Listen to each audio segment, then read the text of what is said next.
What's up, everybody? Jackson here today with my little brother Chubbz. Hello, everyone. And today we're going to be having a conversation on YouTube, video games, and basically it's probably going to just tendril out into, music, movies.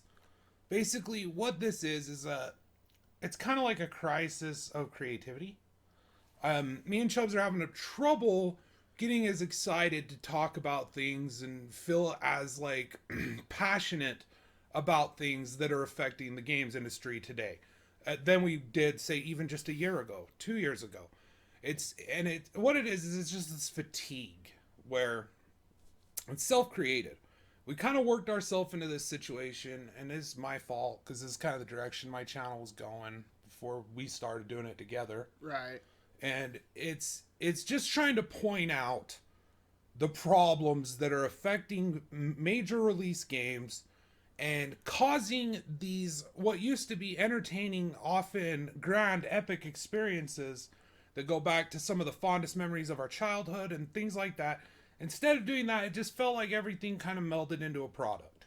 Yeah. Melted down into a product. Perfect example, let's do the video on Mortal Kombat, 11.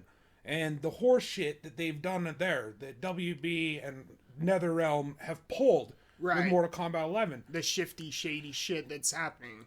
But we got Mortal Kombat XL, which is Mortal Kombat 10 with all the DLC for $10, right? So, yeah. And just playing that game, I could tell that it was going to be grindy. It felt grindy to me, just unlocking stuff in the crypt and stuff. That's always been a part of Mortal Kombat. But I remember thinking to myself, if they monetize this crypt and let you buy this currency, which I think they do, I'm not 100% sure. I don't go delving for extra shit to buy. Right. So I don't know if that's true or not. But I was thinking to myself, if they did, then maybe there's a reason it takes me, a couple of tower clears to come in here and open a few of these high-end chests that have the shit you want, the skins, voice lines, things like that. I don't know if there's voice lines. Who the fuck knows? I didn't spend enough time. Yeah. I didn't spend enough time playing it to get it. Yeah. But I thought to myself that if Mortal, and I got excited for Mortal Kombat 11 when I was seeing the reveals. They were doing a big press rollout. They were showing Baraka's new fatalities and Scorpion's new fatalities first. Then they showed some Sonya fatalities. I saw that Ronda Rousey was Sonya. I was like, that's cool. It looked interesting to me. But then I thought, why would I ever spend $60 for this game? It's a fighting game for starters. Yeah. I got it for $10, the previous game. We got that for $10 with all the DLC. Yep. So you have to buy that season pass. At all. And it became a larger, when I was thinking, let's do a video on this, it changed into, why don't I want to do a video on this? And it seems to happen more and more when I will think of something that maybe people would be interested in us talking about. And I think, what's the fucking point? Well, what are we going to say about this that we haven't said about other games already? And it's this fatigue that you get into, and I think that the problem where it comes from is it's the dumbing down of something in order to make a product, and that's where you get into movies and music. I used to love movies. Right. I used to love watching movies, going to movies. I spent a lot of money on movies. I worked at a fucking VHS rental store, I saw as the well transition. As a theater. Yeah. As well as the theater over in Provo. So that's the thing is I loved movies. I loved to go to movies. The whole experience of getting the drink and the popcorn and watching it. Seeing it in a dark lit room, you know what I mean, on the big screen. And there's a lot of stuff that changed. But one thing that legitimately I can't point at and be like, this wasn't a cause of it, was just this sort of formulaic way of doing things in Hollywood that is taking place, because if you're getting hired onto these big budget movies as a screenwriter, you've gone to the same schools as every other screenwriter, you've done the same training, you've had the same, and it's this structure. Yeah, and not only the structure, but they've broken down classic, iconic stories and made that structure into a formula. Yeah, And they teach that formula. Like, it starts here, and you have to have this character, and then at some point it which goes I up, can and then appreciate, it goes down. and I can appreciate the craft of doing that formula and yet still making it interesting. Right. But at the end of the day, it still has that formula. I used to really like Supernatural on TV. Yeah. I can't sit down and watch that show anymore. I used to like House. Yeah, Dr. House, about, he was such a good actor. And that's his Hugh Laurie, his performance. Yeah, that'll still hold up. But there's something about this each episode case, mysterious, symptoms, the hunt for answers, the moment where House cracks cracks the code and he figures it out, or someone else. And even though Hugh Laurie's performance in that is extremely well performed, it carries it. Is what it does. It's still, his character is the same in every episode, and you do see it change a little bit, and that's where his performance carries it later on. Well, there's the arc of characters and things, but every episode happens the same way. Exactly. To put that in contrast to what I was saying, like with Supernatural, it's like, each episode, it begins with, like, the death of someone at the hands of whatever monster or entity that Sam and Dean will inevitably have to, go investigate, talk to people, have some sort of breakthrough, reading the dad's journal or looking at some other obscure thing, like myths, whatever. Then to the penultimate moment when they hunt and kill the monster. Or it gets away and is part of the bigger arc. Yeah. But on a basic, like, fucking boil that shit down, that's what it is. Oh, yeah. Right? And it hurts Breaking Bad.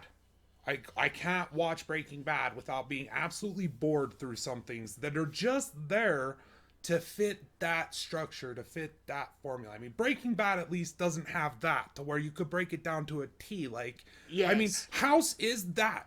Right, where Supernatural is that. Yeah, where you can build a structure and that would hold true for about 99% of the show. You know what I mean? It's going to play out this way. Exactly. Right. Now, I'm not going to say that that's not enjoyable or it can't be enjoyable, because like I said, I've spent a lot of time watching television. I spent a lot of time watching, things. I think that's why I have such a fondness for shows like The Office. Right. Is because The Office is so refreshing. Or movies that I don't even know about movies anymore, dude.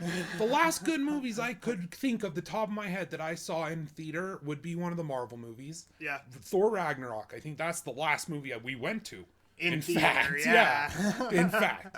Because maybe it was It. Did we see It before? I don't remember. Thor Ragnarok came out after It. But we did see It in theaters. I don't even remember. They churn out so much garbage. But either way, it's gotten to this point where movies are products, right? They're meant to be, and you can see it. I'm like, the spectacle. It's like the fireworks show at the end of a carnival. It's the fireworks show. And the thing about that is there's nothing wrong with that. It's just that, sometimes when you look at fireworks, if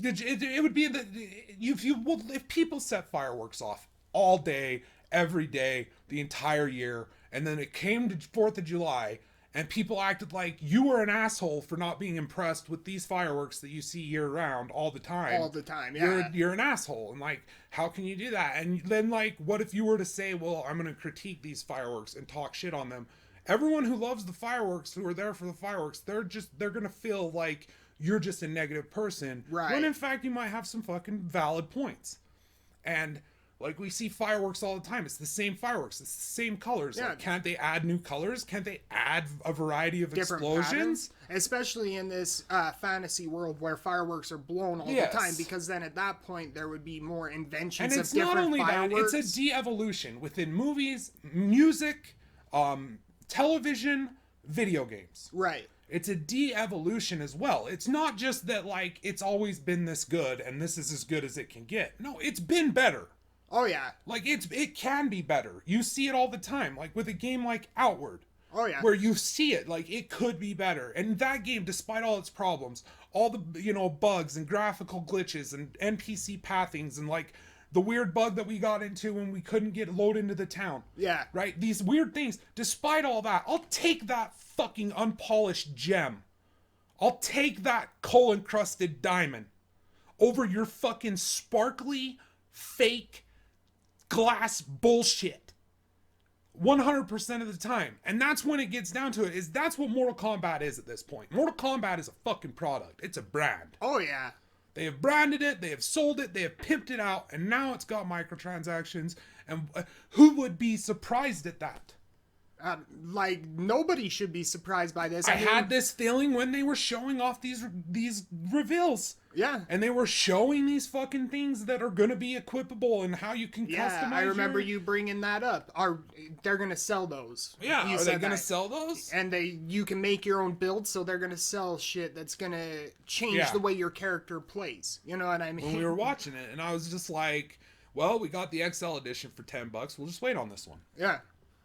Oh yeah. Well, and that's another thing that we brought up, is this is kind of like a niche game anyway. Like, fighting games is a niche game. I don't feel like that would be a false statement, because there are people who are hardcore. It's like if you love Mortal Kombat, you're buying it day one. Exactly. If you don't love Mortal Kombat, you're waiting for reviews and you're waiting to see how it pans out, and you're probably just going to pick it up when it's on a killer deal like the XL edition or the 9 edition or exactly 8, whatever one was. But I mean, it's niche in the sense that, like, the majority of people that enjoy these games and play it for a really super long time and master them are people who are huge in the competitive side of the fighting games. And huge props to you. Like, seeing some of the shit that people do in Street Fighter and Mortal Kombat, of these games, it's awesome. Yeah. But for me, it's not my kind of thing, and I feel like it would be a true statement in saying that it is niche. Like, Well, I think there is people who are interested in this game because it is Mortal Kombat. Mortal Kombat goes back to the arcade. Yeah, and that's why it's easy to say that this is now a brand. And why wouldn't it be? Yeah. Because this is Ed Boon. He was like, these people have been there since. It's always pushed the boundaries on gore and, parody. It's always been, I enjoy them. I enjoy XL. When we played through that, I enjoyed it. I enjoyed the story mode. I enjoyed beating the tower and everything, but it took me 20 hours or so? Yeah. To do all of it. So it's like, unless you're counting grinding for the crypt, which I appreciate they add that there for people who may want to spend more time in it beyond getting all the story from the tower. That's how I play those games. That's how I played Injustice. Like, I played Injustice to play the main game and then play the fucking characters through the tower mode or whatever it was in that version. Mostly what you're getting out of it is the single player experience. The stuff where you're not really fighting other people, or if you are fighting other people, it's like friends. Me and you. Yeah. It's friends, brothers. Yeah. That's kind of how it's always been. I've never really, been the guy that's wanted hop into a competitive scene and be like, I wonder how the good one that I probably played the most besides XL, which I'm sure I spent more time playing, it was Mortal Kombat 2. That one was huge when I was a kid, and that was the one Austin and Jeff had. I played that one a lot. I remember playing the first one a little, but I mainly remember the second one the most. Oh yeah. And I'm pretty sure it was the second one. It might have been the third one. It's the one with the female Goro. When Goro got gender swapped. Yeah, I don't know what one that was. Shiva, I think they called her. I don't remember. She was the best. Right.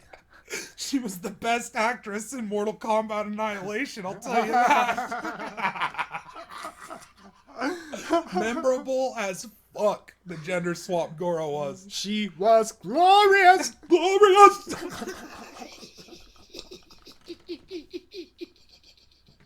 Oh my God. You see, and those movies were good, dude. Like when I was a kid, that movie was cool. I had no problem with that movie. Yeah. It was clearly cheesy and but it was just funny too. Like it definitely had entertainment to it. But I would rather watch Mortal Kombat Annihilation than I would the Suicide Squad. Oh yeah. 100%. Oh yeah.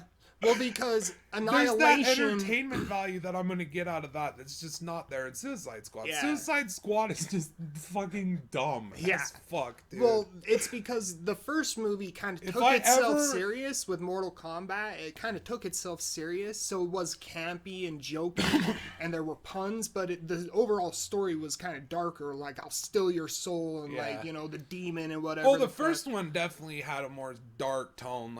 There were those cheesy moments, and the violence wasn't. I mean, they were trying to get it to as many kids as possible because obviously that's your market. Yeah. You know what I mean? But then the second one came out, it felt like they really, really toned down on the dark stuff and just made it over the top campy.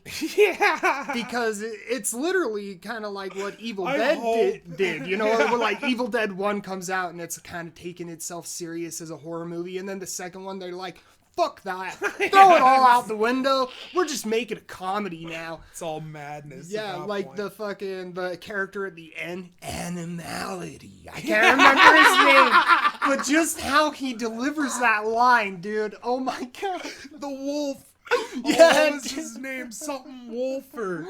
Oh, such remember. A fucking Night Wolf. Yeah. It's like your most caricatured. It's like they went to one of those dudes in the mall that draw like caricatures of people. And they were like Native American. Yeah. And that's who they drew. Yep.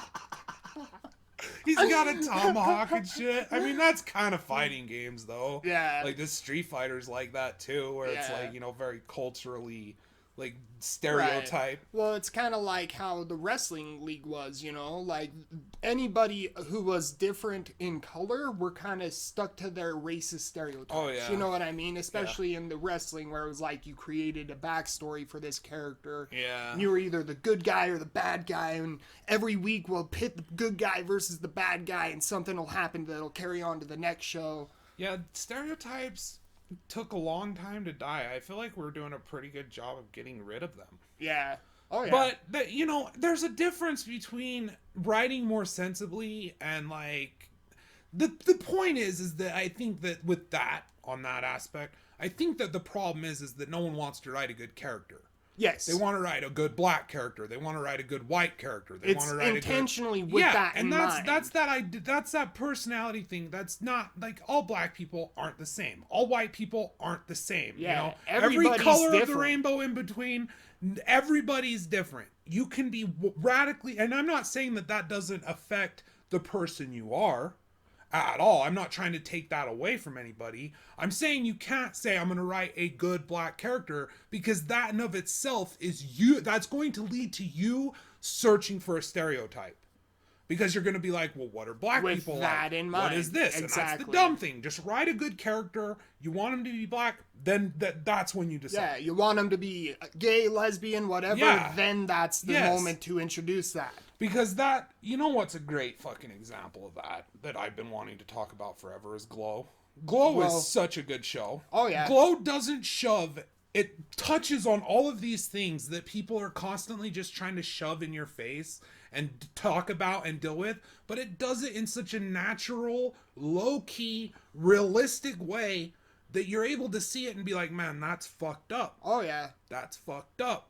Oh, yeah, and it's accurate. That's actually what I was thinking of when I said that statement. The stereotype, because they had, like, the poor lady that was the welfare queen. Yeah, the welfare queen. I was going to say, her story arc in Season 2 is one of my favorites because it's all from her perspective, but it's accurate to the time. Like, somebody like that would be stuck in a stereotypical role. Yeah, they would definitely be pigeonholed, bro. Oh, yeah. I mean, they typecast as fuck. Oh, yeah. Like, what was her name? Machu Picchu. Like, she was actually based on a legit Tongan or Hawaiian girl, and it was like, legit, let's just make her an Islander character. Yeah, like just some ridiculous, like throw a hula skirt on her, and now she's a fucking, I think that's the way to do it, because all of those characters are endearing, and it's not like they're boiled down to just like white woman, black woman. It's like they feel like real living, breathing people. Yeah. Because not all men are the same. Not all women are the same. This is the shit. I hate it, but it's prevalent and it's put out there all the time that if you need to ascribe to this sort of identity, and it's I don't like that kind of thinking, because that's sort of like this herdish mentality that I think leads to some of the worst shit that's ever happened. Right. In history. It's like humanity's biggest fault is that we see people as people and not as individuals. Exactly. That's the problem. And that's that. And sometimes people see themselves as just people and not individuals. Yeah, well, because they've just bought into this fucking shit. It's because it's there constantly since you're a kid. But that's the thing about it, is I grew up knowing that was a surface level idea of mentality, you know, like there's obviously a deeper level that you could go, and that's why I like to believe that not everybody is like that, because I don't want to believe that humanity is that one-dimensional and single-minded, you know what I mean? You hope that people can go to that deeper level. Some people are incapable of it. There will always be racist, sexist, and pieces of shit that are legitimately hateful. Oh, yeah. Well, and in this insane, like, rational thinking where they think they're better than someone because of something they had no control over, or the person they think they're better than have no. You're gonna have these idiots. Oh yeah, well that's the single-minded, one-dimensional. Yeah, that's what I'm saying, and you see this in TV shows and movies now, like Little Devil, I think is what it was on Netflix. Oh fuck that movie! And I was what are you doing, Wyatt? I was so excited because he was in it, man. Ben Wyatt from freaking Parks and Recreation. He's a very funny guy. Yeah. He does a really good, awkward sort of thing.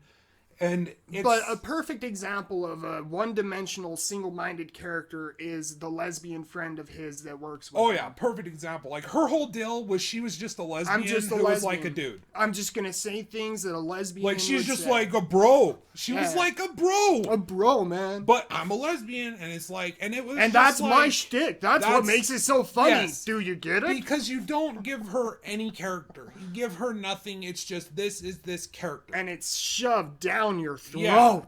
It's just, that's when you cross into this situation where it's like, no one has a problem with him having a lesbian friend who works with him, who's there like, to offer up jokes and comedic things and be humorous. Yes. But give her a character. Right. Exactly. Don't just be like, oh, well, she's just a lesbian who likes to dress like a dude. Yeah. I've known lesbians who like to dress like dudes. And that is not how I would describe any single fucking one of them. No, they're not as one-dimensional as that character. If someone asked me to describe one of those friends of mine, I would describe them. Oh, yeah. Right? I wouldn't fucking be like, oh, well, she's a dude. She's just a bro. Yeah, she's a bro. We just bro she's out. A bro, man. She calls me bro and dude, man. Yeah. And she wears dude clothes and she's a lesbian, man. Like, that, it's so fucking obvious that's the bullshit. Oh, yeah. And that happens. And that's just one aspect, though.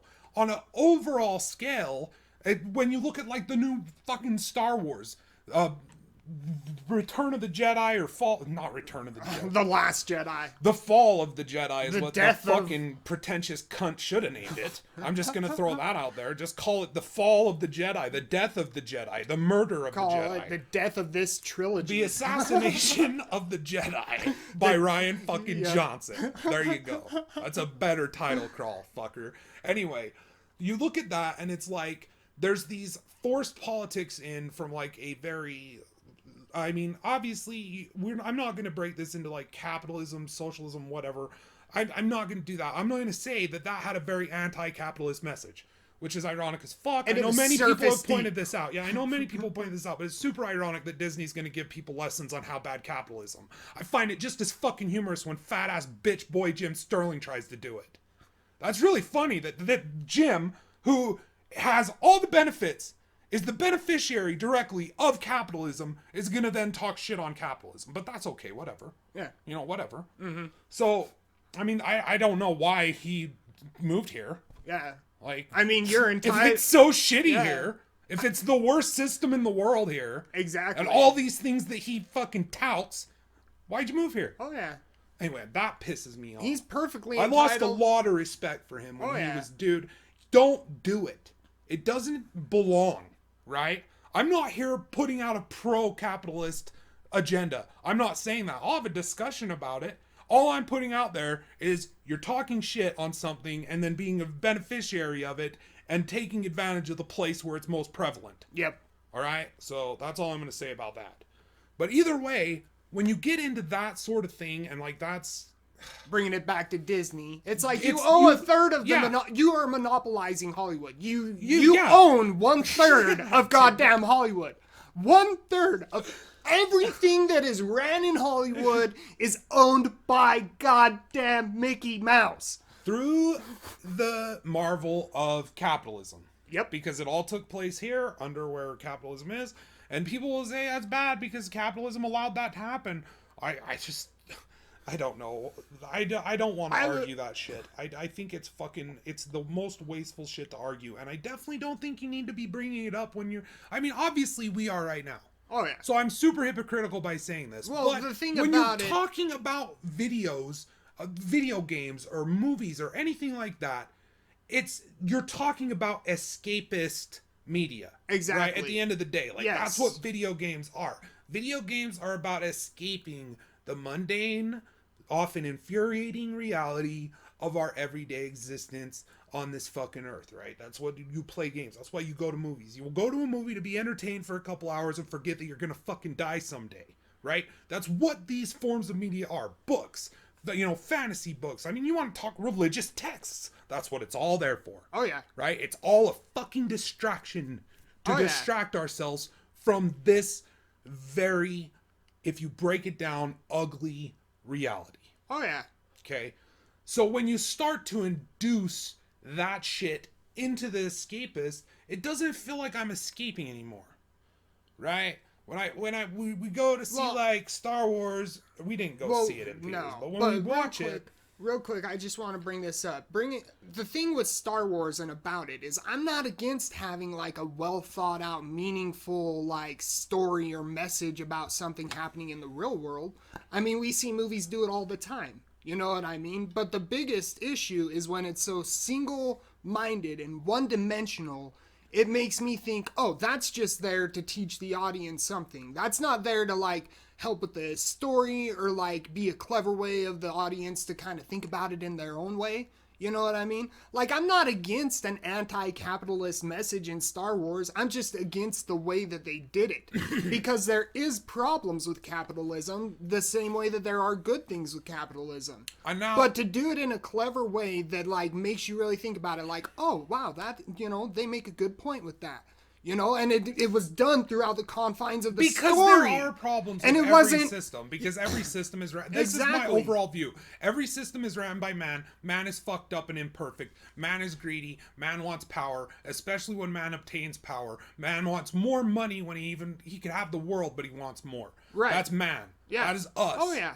All right? Doesn't matter what race you are. Doesn't matter what you got hanging between your legs or not. It doesn't matter. That is what we are. When you look at history, unless you're foolish and you want to be blind to everything, that is who we are. And that's the most important thing about knowing our history, is to make sure that we don't repeat that shit. Oh, yeah. And almost all of the greatest fucking just awful, awful things that happened throughout history all started with this sort of fucking thing. Mm-hmm. Right? But that's besides the point. You should be aware of it. You should be aware that propaganda exists. And you should be able, and I don't know if this was Razor Fist. It was. It was definitely a Razor Fist video. I think it was about the Daredevil in the new books or the new TV show. He basically quotes someone, I can't remember, but he quotes someone who was talking about propaganda. When propaganda is put forth in your media with the intent of being propaganda, the character is going to suffer. The art will suffer. You will be able to tell. It will be a weaker character. That's why with Rey, it's just gender swap Luke Skywalker. Yep. That's it. That's her. The new Ghostbusters, gender swap Ghostbusters. It's like they want to put forth like that fucking strong female leads that never existed, or that strong females were never prevalent, like whatever. That's bullshit, and you could pick that argument apart. I'm not going to do that. All I'm going to say is you have not done it. All they're doing is... Glow does it. Yeah, exactly. Glow because fucking it's does it, original dude. And creative. Yes. It doesn't just take a and it's written by women. Yes. A lot of women wrote that show, and it's so perfect. I can't tell you. It's like the difference between hearing about a woman's period in a very shitty movie or talking to your sister as she's going through it, right? And being there as a sympathetic ear and being like understanding of what this has to be. Right. There's a huge difference. Oh, yeah. There's a huge difference. I care more because I know my sister's character and I love her and I feel for her. Oh, yeah. And like, that's the way Glow was. Oh, yeah. Glow drew you into these characters and made you love them. And it put them in like these really tough, sticky situations. And you were empathetic. Oh, yeah. Well, you felt effortless with empathizing with these women and being emboldened by their, like, when they do something, like overcome one of the things, you're like, good, man. Like, it's fucking, you know? Mm-hmm. Oh, yeah. It's very well It's the difference written. between wanting to write a very good character that people will empathize with and wanting to have, we're going to have a strong female We're lead. just going to do female empowerment movies, which is essentially we'll take an old story and we'll just gender swap it. And so it's already written for us. We'll just do the same thing, just change genders and names. Like, that's a thing that I don't understand is like, everybody's fluffing it up as female empowerment, but really it's just lazy. It's lazy. Like, it's a lazy way of just pumping out some shit to make some money. It's way lazy. And because you know that it can be done well. Oh, There's all sorts of, and current media, where you can see strong female leads that have really endearing characters that matter. And it's because those people are wanting to write about a character.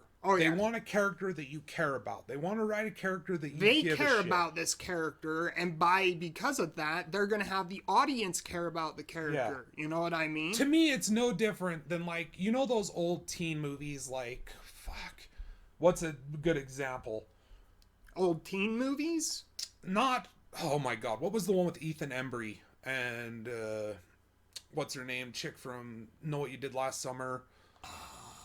My mind's fading. I can't think of it. My mind's fading. I can't remember it either, but it had those two act. Anyway, that era of movie. Right. Right? Like the Freddie Prinze Jr. era of teen bullshit romance movies, right? Right. That are all one note, same formula, you know, some sort of it's just the same, right? Like, Never Been Kissed and She's All That is the same movie. Yeah. As a matter of fact, I get those two confused in my head. Yeah, because it's the same movie. And it even has some of the same, like, side actors. Yeah. Because it was all these, like, teens that just looked fucking perfect and, like, that 90s hip shit, you know? Oh, yeah. And they had certain actors that were in all those movies specifically because they were typecast in that kind of genre. Yeah. And so, but when you look at those movies, there's always, like, the super attractive, sexy chick who's just there to be super attractive and sexy. They often end up being sympathetic characters because that's what they're doing. They're selling boners to fucking kids, you know? Yeah.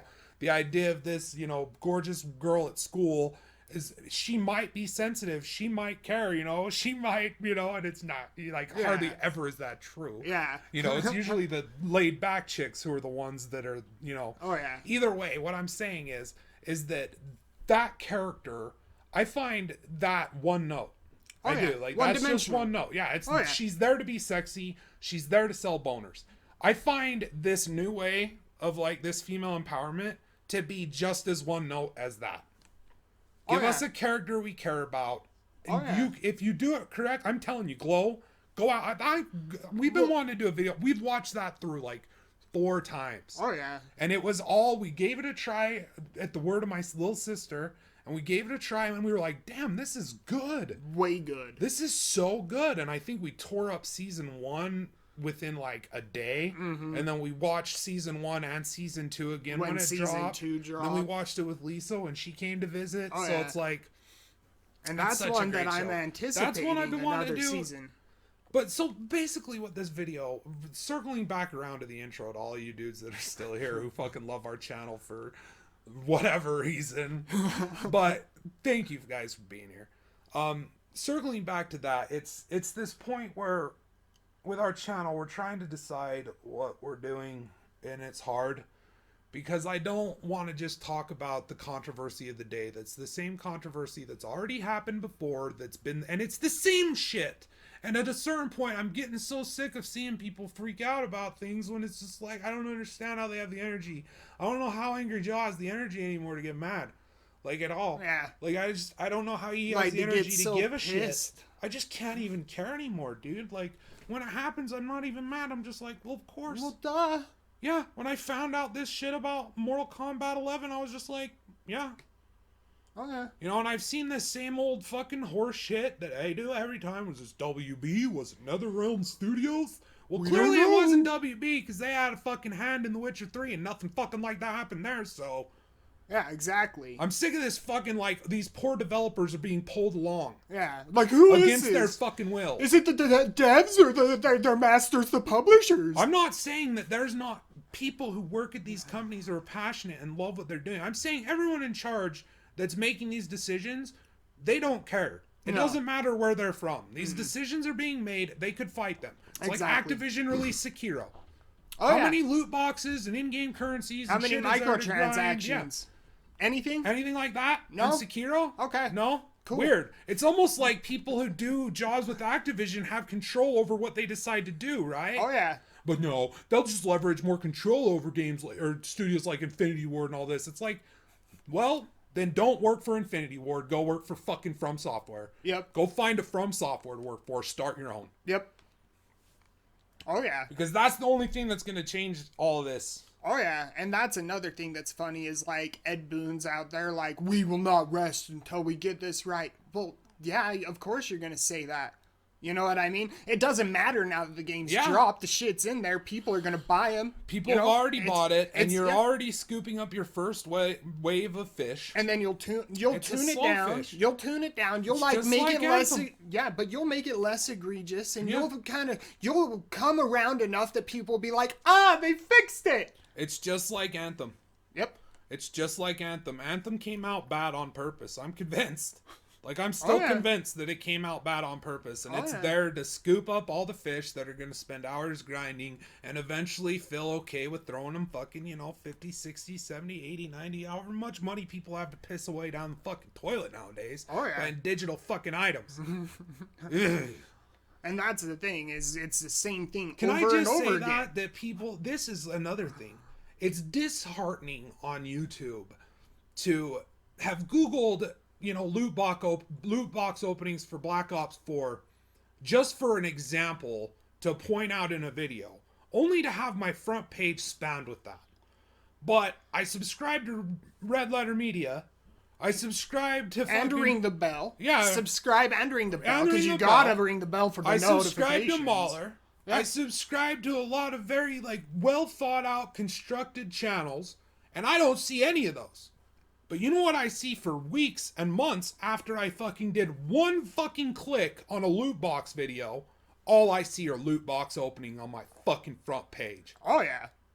And it's just disheartening. Oh, yeah. It's like, I'm trying to find an audience that is definitely fucking so far away from me and YouTube's priorities that it's not even funny. Oh, we never see that shit. That's all we watch. We never see Red Letter Media when we open it up. Mauler. We never don't see Mauler. Angry Joe. I don't see Razor Fist. I don't see any of those History dudes. buffs. Nothing. As much as I don't like that about Jim Sterling, I like a lot of Jim Sterling's opinions. I just no longer can listen to him on a consistent basis. Because that was just the point where I'm like, dude, stop. It's like having somebody who's never done heroin sit there and talk shit on heroin addicts.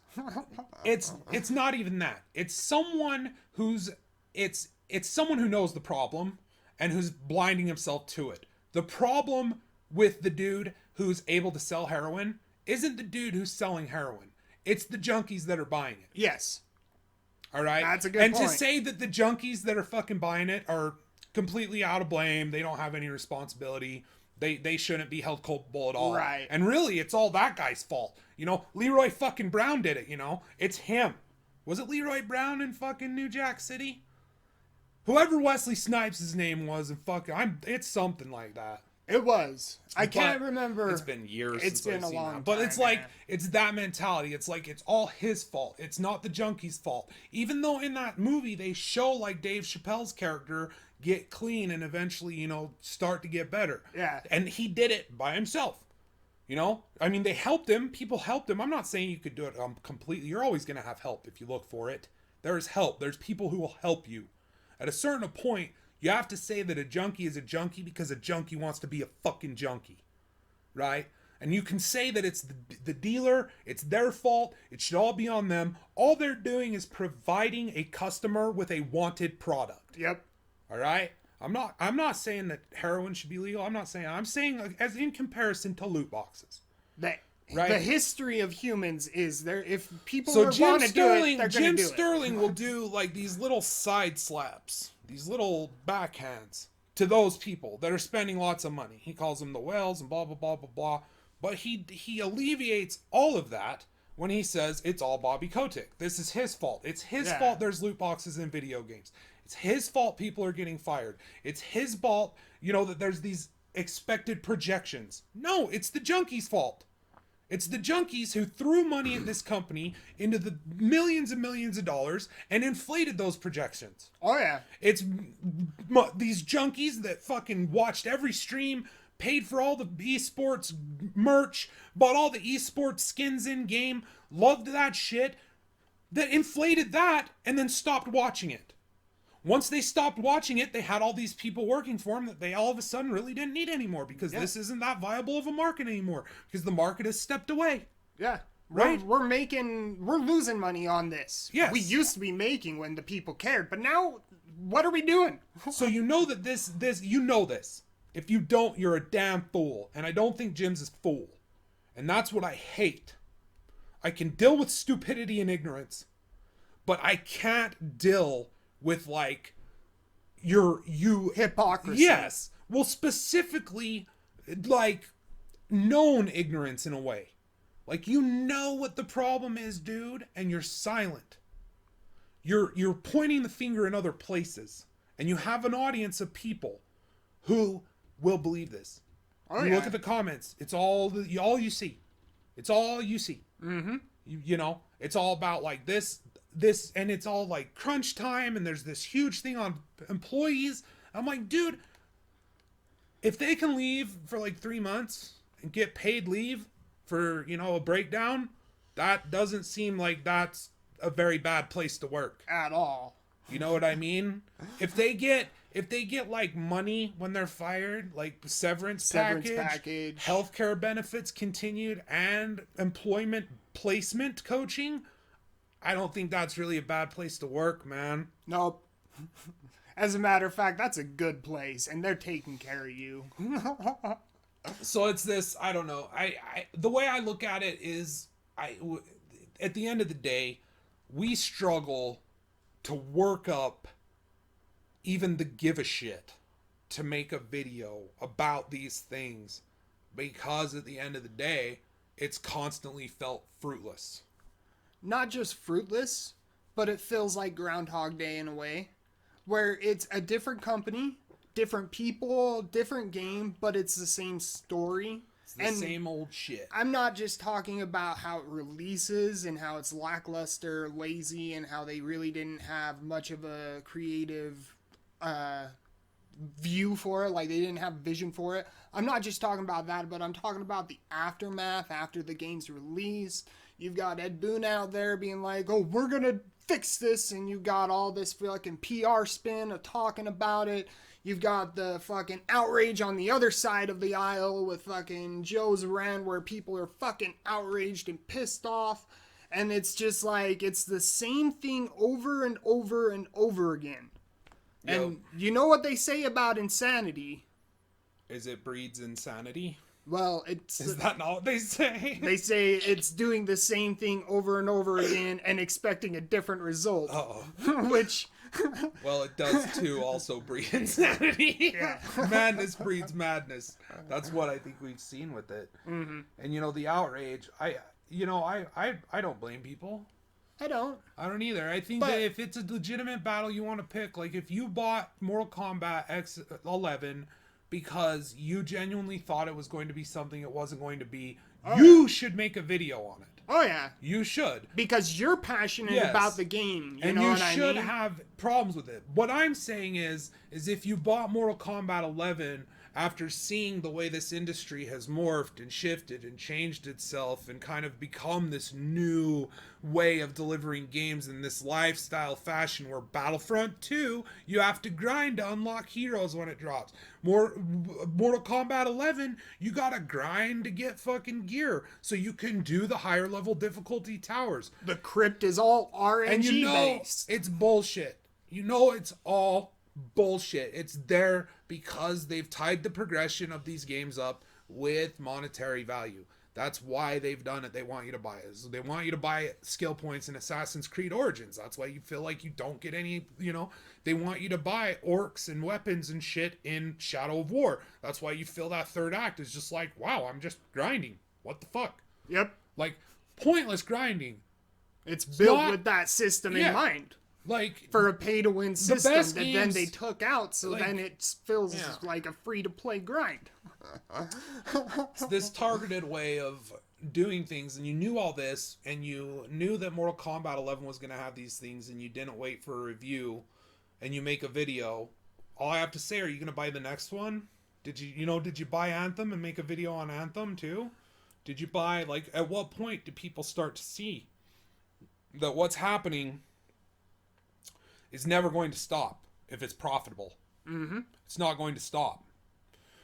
This shit keeps making money and is what people want and makes substantial numbers, then the only thing that's going to get sleeker is the marketing. And that's what's happened.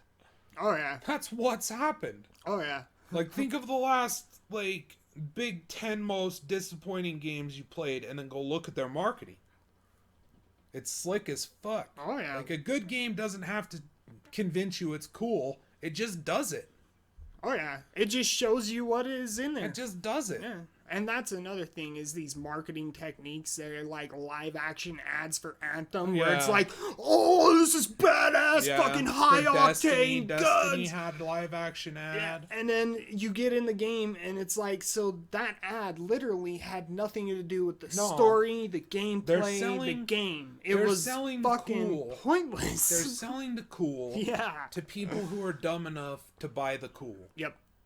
That's what they're doing. And I don't want to feel like I'm talking to anybody and making anyone feel offended by what I'm saying.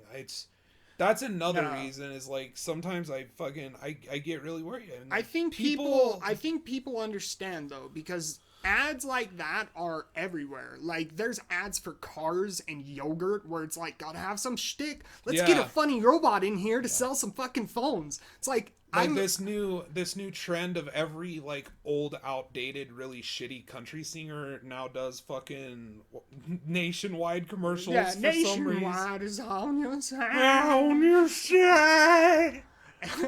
It's like, how about you just sell me what you're fucking selling? And then, like, how about these fucking like really whisper singing covers of songs that are really good, but they're always these whisper singing female singing a good cover. Like, there was the one Ready Player One trailer. There was, oh my god, dude, it's so everywhere. Every game, it was like bridging into games. Like, for some reason, it's like an 80s song. It was in, what was it? The Kojima. Yeah. That one. What was that song? The Perfect World. Ordinary World. Yeah. Ordinary World. And they do that with so many movies. And it's like so... it's just a woman singing it in that same voice. I don't know if it's the same lady they got, but they all sound the same to me. It's like Adele was a thing, so you know what we need? Let's have a bunch of breathy women do covers of good songs, but do it bad with just one piano. I don't know that it's bad. I mean, it's definitely... Well, I mean, compared to the original, some of these songs strip away a lot of the sounds and instruments, and it's just a woman singing while playing a piano. Stretch it out, too. Like, they do these weird, like, for sure, I agree. I mean, but I would prefer the original. You'll find someone who says, no, fuck you, the originals were bad, and that's the version I like, and the only version I would like, you know what I mean? Well, yeah. And that's it's a like, different thing. What's that? Here Comes the Rain Again, falling on my head like a memory. Yeah. Like, the cover to that, I felt was better. Right. But someone who had heard the original would be like, this cover sucks. You know what I mean? Oh, yeah. So it's just, well, the thing about that is... But radio music sucks now. Oh, yeah. I will say that right now. And that is 100% just my taste. But new music is bad. And I don't know if it's because I finally hit that same moment my old man started hating all the shit I was listening to. And just being like, what is this garbage? But I feel that 100% when I hear new music. Like the new Screamo. Like, dude, I'm like, what is this? Turn it off, please. Please turn it off. Find myself listening to the oldies channel. Yeah. Because they play music, shit from the 90s and 80s. But music is a different story. It's very subjective. Everyone's musical taste is going to be different. But you can prove a bad game is a bad game. Exactly. Anthem's a bad fucking game, dude. Exactly. You can say you like it, but you can't say that's the best game that it could be. It's not. It's a piece of shit. Right. 3 endgame activities. grind system that boils down to a higher number. Like, Destiny is bad. And we're talking about the trends, too. And that was just one example of multiple trends where everybody's just sniffing each other's ass. Oh, yeah, this is popular. Let's fucking throw it in there. It's Division, too. Like, Division, all you're chasing is a number. Oh, yeah. That was one of GG Man's, like, biggest complaints. He was like, so the gear's cool because you get a lot of it. But oftentimes you get a gear with a higher number that you have to equip because your overall damage is affected by your overall number. And this one gives you an overall better number, but gives you less stats. Right? So, like, that's the thing, is, like, this number, like, where your whole fucking RPG in massive quotations that are sarcastic as fuck, your RPG entire progression system basically... Not basically, at the end game boils down to a fucking number. Yep. Let's face it, even in Destiny, which that's what I was thinking when I almost corrected myself there, but even that, at a certain point, level 20, you have everything unlocked, right? Except for the other things that you have to grind for, like the other trees and shit, that they make you grind for. Yeah. Right? So outside of that, your entire endgame progression system, the reason you're logging in for dailies, this could be said about Anthem, this could be said about fucking Division. Right? This is a genre of game. And they all tout themselves forward as RPGs. They love to use that tagline, RPG. I bet you Todd Howard would say that Fallout Shelter is an RPG. I bet you he'd say that fucking this new Elder Scrolls Blades with its fucking predatory microtransaction bullshit is all about fucking RPG. Right? All of these games are built with one thing in mind, and that is to deliver the experience of that lifestyle game. That Destiny was sort of the first. I mean, don't get me wrong, this was in early access and stuff like that, but Destiny was the first well-known thing that came out and half done and slowly built upon itself in this way that kept players paying and playing for however many years. And it's almost like everything just wants to be that, but they don't even want to earn that, because I feel like Destiny kind of earned that. In my eyes, when I look at Destiny, I know what it is, and as much as I think it's simplified and dumb, especially even considering from the first game, I felt like this new one was just like all about just let's see how many days we can get them logged into in a row by forcing them to do this grind. That's all basically the way you're getting higher level gear is through daily logins and weekly logins and things of that nature. Even despite that, I feel like it at least does it well. You know what I mean? Yeah. Like, talk about what shit you want about Destiny 2 on day one, but it was the Destiny experience. Oh, yeah. You know what I mean? You got what you got you knew exactly what you were getting. Yes, exactly. I knew, and I hoped maybe there was, and it was. In a lot of ways, it was. In a lot of ways, it was more than what I thought it was going to be. Yes. Because there was, like, the tank level. There was, like, the mission where you're looking at the sun and you have to dodge those rays. And it, like, visually just fucking eye candy to fuck. Oh, yeah. Some of those, like, Vex pyramids that you're jumping down and it's all triangle, but kind of floating in space, you know? And the cynical side of me would say that those sorts of areas exist, like, in between the forest, the fucking forest. I would say in between that, like, that, the forest exists specifically because they ran out of existing content and they needed tunnels to go through, kind of like, because you start where there's that pyramid, the Osiris. And this is the Osiris DLC. Yeah, you start there with that. Yeah, that's the Osiris DLC. But you start there with that fucking pyramid, but then you go through, like, that tunnel, and it's a fucking tunnel, and it's the same fucking tunnel every time. And then you come out the other side, and it's a new sort of thing, and then you go through, like, some sections of some elevator or platforms that appear that are all just kind of like, it looks like if you zoomed out and you rolled a dice and you moved your piece forward 3 places, it's almost a board game. Yeah. Those sections. Yeah. You know what I mean? It doesn't feel like a living, breathing environment. No. At that point, it feels like Osiris, a track for you to go through. Yeah. And so you go through all of these things, and eventually you kind of end up in, like, that place that's really pretty with, like, the trees and stuff. I think that was in that same area. But what continually happens there is these sections where you're just going through the same tunnel, and it almost feels like just a load screen for the next section of the fucking board. Yep. You know what I mean? And like, it's nothing wrong. I'm just saying that, like, at the end of the day, at least Destiny earned it. Yes. Right? It was the first one to kind of do it. It figured it out. It did it better, obviously, because if you look at, like, the hardcore Destiny players, they will still defend the game. They'll still say, you know, they've done great work here. It's, you know, it's come forward a lot. Even me, someone who on the record has said, I don't really care for this game, I will say that Destiny 1 had a lot of magic and a hell of a lot going for it. I think Destiny 1, because it was so much closer to the original idea of what the game... Destiny's a game that morphed for the player. Yes. Destiny...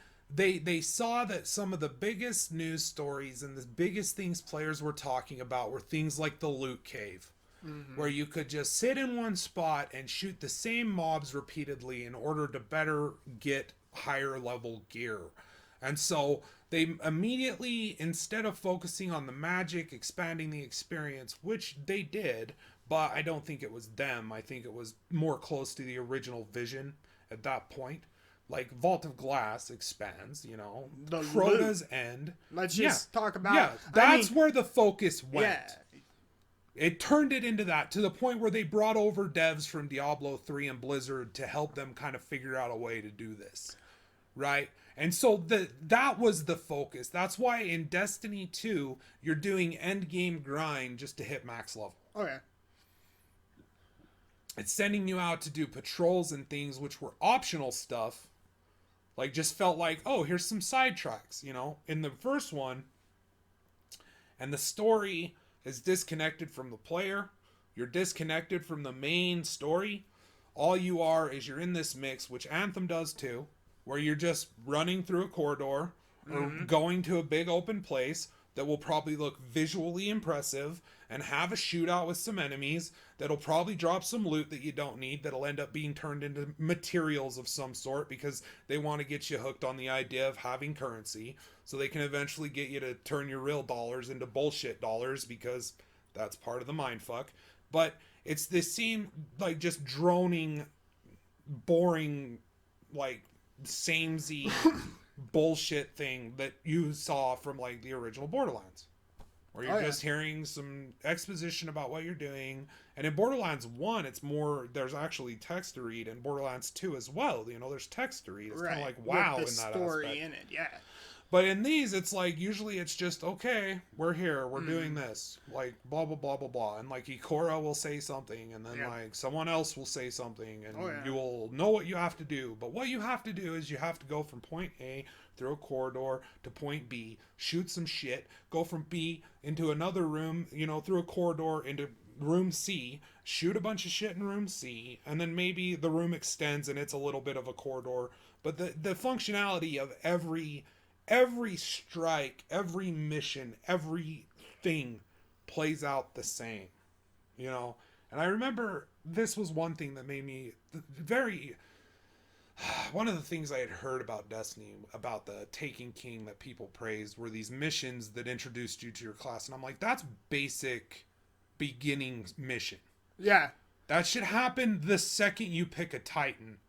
You should know what your Titan's about. Yeah. You should know what your role is. Exactly. If this is trying to be this pseudo thing where it has roles to fill, which it kind of did, I'd say more so in Destiny 1 than in Destiny 2. It was more important team comp, what you know, classes you had in your six-man raid. Who's to say that wasn't supposed to be intended from day one, because World of Warcraft has that. And you know what? I also would not be surprised to find out that a lot of the stuff that we've seen was meant to be different starting areas for the different races. I kind of got that vibe on the Tangled Shore. And this is just speculation, obviously, but I was like, this would have been a great place to start the EXO. Like, because it's just, like, got that super sci-fi, you know, like, dead environment. It'd be a great place for, you know, to introduce an EXO. Because in a place where you wouldn't expect to find life. Right. Here's, you know, an AI, you know, robotic cyborg type race. And, but I don't know. I think that they could have done that moving forward, but they went for like this single player narrative story structure that was just bland and stupid. It was so dumb. It was Saturday morning cartoon levels. Oh yeah. Of ridiculousness. Well, and another thing is Destiny 1, what held a lot of charm for me was what guns were in there. Exotics. Yeah. You could name so many: Hawkmoon, Super C, fucking Thunderlord, Gallarhorn, goddamn fucking Suros Regime. You could name so many. The Midas multi-tool, name one in Destiny 2. I don't think I could. And the only one I could even remember off the top of my head was that maybe it was Graviton something, but it was the one that fired a big old purple burst. Right. And it like shot like a scout rifle, but it had that boo boo like super awesome low like bass sound when it shot, sci-fi sounding as fuck. I don't think that was the problem. The problem was they made more of them. Well, for me, it was not only just that, but it was also the perks that you got on the individual guns. Like, it felt purples. Like the progression in Destiny 1 was better. Yeah. Because you would get that exotic from the Nightfall or the Raid, and you'd be like, I want to go level this thing up. You would get meaningful purples, too. Like, purples in Destiny 2... Oh, the Raid legendaries especially. Yeah, purples in Destiny 2 just feel like a number upgrade. Yeah. And if it's not a number upgrade, let's face it, it's a fucking... It's currency. Yeah. Well, it feels like... Because if it's not going to increase your overall level, then there's no reason to use it. I mean, unless you really like it, then you can save it and, go through the bullshit triple grind needed to get the mats needed in order to raise the light level of it. Right. But then the problem with that is that you are going to level up a few times and that gun's going to be sucky and you're going to have to do it again. Yep. So it's best to just throw that in there and just grit your teeth. Take the shit loot that they just shove up your ass in that game constantly. Grit. Throw it in the bank. Sit on it. Take it like a man, like Maynard James Keenan, and move on with your fucking life. Because, or just don't. Yeah. But that's the thing. Anyway, this was a huge video. Long trails. I just wanted to get a video up. Yeah. Wanted to talk about a couple things. For you guys, we're still working on stuff. I mean, we got our Hourward review that we're working on, going through all the different things that we want to address in it, going through footage, lots of footage to like kind of bookmark where the examples are. Probably should have been prepared and planned and taking notes while I was playing it, but I was just so into the fucking experience that I wasn't really thinking about that. I was just having so much fun playing this, very unconventional looking, sure, game, but one that just had so much heart and like the ideas and like the originality of it. And I know it's probably not all original. Like I know that Cancer for Cure was talking about I can't even fucking remember it now. Kenzie. It's another one. It's got low polish. It's like Outward in a way where it's definitely has it's not a big budget smooth game. Right. But he's saying it has all these things that make it so immersive, these RPG elements that draw you into your character, make you give a shit. Really cool world. That was one of the things, like, overall, the Hourward, I think, I was so into, was just the exploration. Right. Finding out what was around, the next thing in the next cave, And there was a lot of time spent doing that, so we got a lot of footage to go through, but... So we're working on that. If there's anything else you guys want to hear us talk about, leave it below. We'll talk about it. Until then, we're just going to try... Like, that was the whole point of this video, is trying to kind of get that out there that it's hard to keep doing the same video. So we're going to be looking into doing other things, like probably more reviews, talking about games that are actually good, putting forth our opinion why they're good. When I point at a game like Anthem as an example, I worry. And when I point at games like Destiny or No Man's Sky or others as an example, I get worried. Because I don't want to offend anyone. And I don't want people to think that, like, I don't understand what you could see in it. I just want you to understand that decisions were made that affected it in a way that didn't have to happen. Mm-hmm. That were made for greed.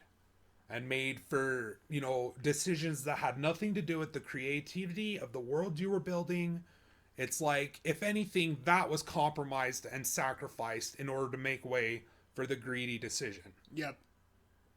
You know, how fun would Assassin's Creed Origins be if instead of focusing on a tricky way to make people okay with the fact that they're selling, you know, skill points and all these things in the store for real life cash, including loot boxes, even though you advertise your game as not being able to buy loot boxes with real life money. But either way, when you look at that, all the time and energy and manpower that must have went into finding that balance, where I was able to play it and say, hey dude, like, this is a pretty great game. For $60 I was able to go through and experience ancient Egypt.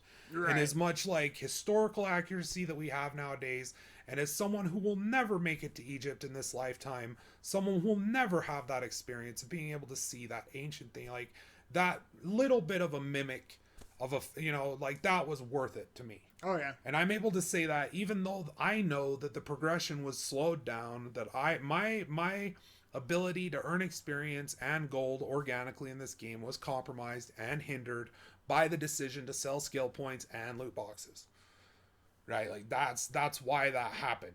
Instead of focusing on that, if they had focused instead on their story and instead of on their mission variety and instead on like true RPG elements, that would be an unforgettable game. But as it is, all I could tell you was what I just said.